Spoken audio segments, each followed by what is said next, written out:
What do you think athletes and S&C coaches in the sporting field are really overlooking and misunderstanding in their physical preparation? One thing I feel athletes might overlook slightly is the amount of physical progression they can make. So really commonly with a soccer player, they'll come to us and agility and speed is their thing, right? Most of them are in pretty good nick. They don't have massive problems with capacity because they're playing a lot of soccer. They'll say, I want to get my speed values up, or I want to be more agile. I need to be able to change direction faster. In my opinion, with particularly field sports athletes, they don't really have a great concept of how much they can change their strength, speed, and power values. They think I am the kind of fast player on the team, or I'm a slower player on the team, but I play really good ball. And they'll plan an off season or they'll plan some gym work, but they don't really plan it with this thing of I'm now going to be the fastest or I'm now going to be the most agile, where you can make those changes. Like those changes are very, very attainable. In 1 year of training, you can bring yourself from middle of the pack to fastest on your team or up near the fastest. You might have a few From like freaks an hanging around. 85 to a 90 player in FIFA terms. Yeah, Because it is 100%. that. Yeah, and they don't think about that. They think about their soccer and they think about one or two things in soccer they're missing. But suddenly you get to that, like Owen spoke about earlier, getting them to a double bodyweight back squat. And that doesn't take a lot of time for a lot of talented people. They can get up there pretty quickly. And so in that case, I would say the massive overlooked thing is how much they can change their physiology with good training. I'd say from one thing from athletes is letting go of your sport a little bit. Sometimes really see this in track and field athletes, like you don't have to be doing all your track work all year round. Like you can take a few months off. Like you're not going to get worse, especially if they're kind of semi-pro or they're carded athletes or a little bit more. Like you can, like in your off season, You don't hear because everyone's always like become a PhD in your sport, but I think it's a good argument. It's like no, like yes, become a PhD in your sport, but it's okay to dedicate a period and take that break from your sport. Yeah. Because it is always pushed. But I push it too. Do your sport. Oh yeah, oh definitely do your sport, but at the right times of year. But you can take a. How often are they injured? Like how often are track and field athletes hamstring injuries, foot injuries, shin splints, knee injuries, hip injuries, back injuries? Like you see it in not as much in field sports because they often kind of have an off season planned in, even though it gets shorter for a lot of sports every year. But a lot of track and field athletes could really benefit from taking a bit of a break. Then in terms of track and field as well, sometimes the programming is kind of wacky, I suppose is a nice way of saying it. You know, they'll be like an 800-meter runner or a 400-meter runner, and they'll be doing 5Ks every week. And you're like, why are you doing 5Ks every week? Like, if it comes into race season, like, why are you still doing 5Ks and 2Ks? You know, what's your reasoning? Because you don't want to come in That's wild and be like, that's fucking stupid. What the fuck are you doing?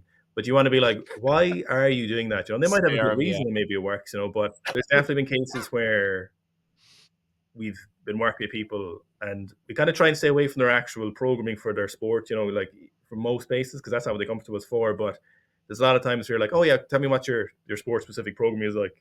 And you'll hear it and you'll be like, okay, that sounds really, like you'll be thinking like that sounds really stupid. But you just kind of want to influence in a bit of a positive direction. And I see, I wouldn't really blame them because a lot of times that's coming from a coach who's just been like, this is what I do with every athlete. And I've been doing it for 30 years and I have a club and stuff, you know, so it's kind of. Is it more like the head coach trying to get S&C and get like generalized rather than just sticking in their lane? Is that what it is you're trying to explain? No, it's the actual, like the sport specific programming that they're doing. So like, it'd be like a 100-meter runner coming to us and being like, yeah, so I do 2Ks twice a week, every week, all year round. Yeah, you're like, why are you doing that? Oh yeah. Oh yeah. It's like they're kind of lukewarm all year round. Like yeah, that's it. They're never really hot. They're never really cold. Like what we, like, as Owen was talking about, taking a bit of a break. But then when you're in season, like we've had, I'm not going to name an 800-meter runner, right? An 800-meter runner coming to us in a university system where he's getting well supported. And we wanted to know his 800-meter time. We said, when are you running your next 800 in training? He said, I'm not running an 800 until indoor start. Until comp day. Or till comp day. And it's so they go through an entire year of lukewarm, specific training with no major emphasis on strength or power or specific speed training. And they just kind of hold themselves here for the entire time. And it might be where their volume kind of comes up and then it drops down. But like, the biggest thing that comes out of like the biggest thing that comes out of the massive Russian system from the Soviet days is that the player or the athletes who got the most gold medals ran the most gold medal times in training, and that the athletes who lifted the most weight in competition lifted the heaviest weights in training. Like, that is all this is about. And that's why if you're training, you should be doing off-season block, pre-season block, in-season. And when you're fucking in-season, you're going as hard as possible. I do want to, because we're big on not shitting on athletes, what might have happened in a lot of those cases, and what does seem to have happened, is they changed their training style or something they've always done and they've always made progress. So, if you're a professional athlete and someone's like, you're going to do something really different, and you're like, oh, but that's how I'm paying my rent, you're like, it's hard to change. I fully understand that for sure. But it's like, if you're looking at it from a different, maybe a more experienced point of view, you're seeing more athletes where it's clear as day to you that there's a much better way of doing this. It's not like they're doing a little bit wrong, where they're like, what if we did 2 less 800 meters or 400 meters a week? It's like, can we totally change this? Because this is really holding you back. So it is hard to change, especially, if you're barely getting 20,000 euro a year or something like that. A lot of these athletes, they've one bad race or one bad international performance. They go to indoor Europeans and they were getting 20 grand a year, and they got their first half. They might get 2 installments, and then they suddenly go from the top 20% to 25, and it's like, oh, you're not getting any funding for the rest of the year. So it's really hard to be like, from our point of view, to be like, you should definitely change this because you'll go faster. From their point of view, they're like, I could change this and get slower, and then I've no money for the rest of the year. So I do want to be, yeah. But from your point of view, then you're like, this isn't risky. You're definitely going to get better, or more than likely going to get better. But it is. I totally understand. It's very hard to make these changes because you don't have a long career as an athlete, in any sport, and it can end at any point. So I would be very guarded with what I'd be doing. I'm sure I was like that in my early days in weightlifting too.